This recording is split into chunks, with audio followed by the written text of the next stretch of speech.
अस्सलाम वालेकुम everyone. I hope आप सब लोग खैरियत से होंगे।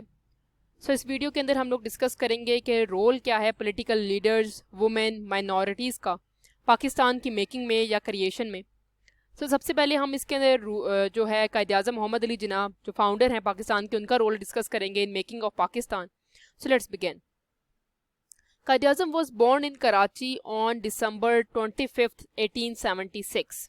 ही was a great Muslim leader of 20th century के बहुत बड़े मुस्लिम एक लीडर थे। इनका बहुत नेम है, ठीक है। He dedicated his energies to protect the rights of Indian Muslim.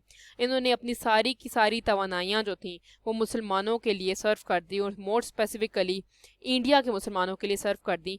And gain independence from Hindu and British domination.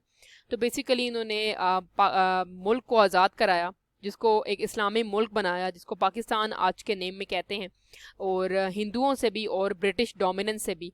He is rightly called the founder and father of the nation. इनको कहा जाता है कि ये founder हैं और basically इस तमाम पाकिस्तानी नेशन के बाप कहलाए जाते हैं, और उन्होंने तख्लीक किया है पाकिस्तान को।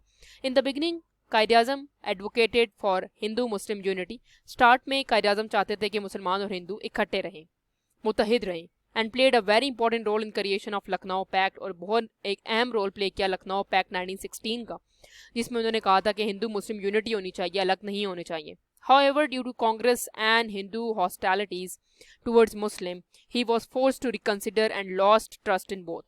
लेकिन वक्त के साथ जैसे जैसे उन्होंने कांग्रेस को देखा और हिंदुओं का जो तर्ज अमल था मुसलमानों की तरफ, तो उन्होंने देखा कि मुसलमानों को एक उन्होंने ट्रस्ट खो बैठे वो इस बात के ऊपर कि हिंदू और मुसलमानों और हिंदुओं के दरमियान में मुतहिद होना चाहिए मामलात। He rejected the idea of a single nation in India and provided example and to demonstrate that Muslims were a separate nation and needed a separate homeland. इन्होंने इस बात को तर्क कर दिया कि मुसलमान जो हैं वो सिंगल नेशन है, जो इंडिया जो है वो सिंगल नेशन है, बल्कि इन्होंने इसके ऊपर जोर देना शुरू कर दिया कि मुसलमानों के लिए एक अलग मुल्क का मुतालबा किया जाए और मुसलमान एक अलग नेशन है।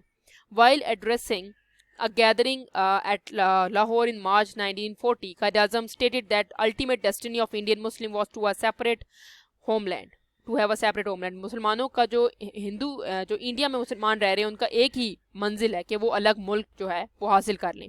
He organized the All India Muslim League and rallied Muslim under his banner. The league won all 30 Muslim deserved seat in Central Legislative Assembly in the 1945 election। 1945 के इलेक्शन में मुसलमानों ने काफ़ी खासी बढ़तरी हासिल की। Quaid Azam served as a first governor general of Pakistan and devoted all his effort solving the initial problems of Pakistan. Quaid Azam को पहला गवर्नर जनरल मुंतखब किया गया पाकिस्तान का, और उन्होंने स्टार्टिंग के जितने मसाइल थे पाकिस्तान के वो भी सॉल्व किए। Although Quaid Azam Mohammad Ali Jinnah passed away on September 11, 1948, he continues to lives in the hearts of Pakistani।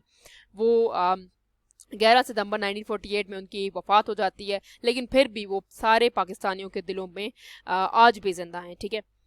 ये बेसिकली था कायद आज़म का role in the creation and making of Pakistan. So that's all from my side. If you have any queries, you can ask me in the comment section, and if you want to add something, you can comment in the comment section. So please like, subscribe and share my channel. Keep supporting. Thank you so much.